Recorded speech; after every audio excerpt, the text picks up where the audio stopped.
Viral momen pilu kakek tak punya uang beli bensin, pilih jual sarung, nangis saat dibantu. Seorang lansia di Jalan Gajah Raya, Semarang, Jawa Tengah tak menyadari jika bensinnya habis. Motor tuanya pun mati total.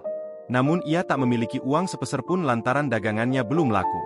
Sembari mengenakan helm, ia mendorong motornya menyusuri jalan, berharap ada orang yang mau membeli sarung yang tengah dibawanya. Ibaratnya seperti barter. Uang hasil jual sarungnya akan dibelikan bensin.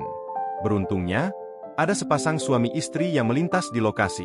Tanpa basa-basi langsung menawari untuk menstut atau mendorong motor tersebut sampai ke pom bensin.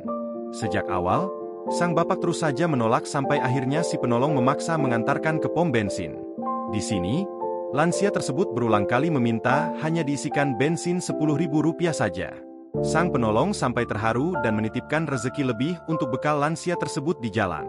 Kini video ini pun banjir simpati dari warganet. Beberapa warganet pun ingin memberikan donasi kepada pria lansia tersebut. Sehingga pasutri tersebut kembali mencari keberadaan pria tersebut. Setelah beberapa hari akhirnya mereka dapat informasi soal lansia tersebut yang ternyata bernama Pak Imo, 64 tahun.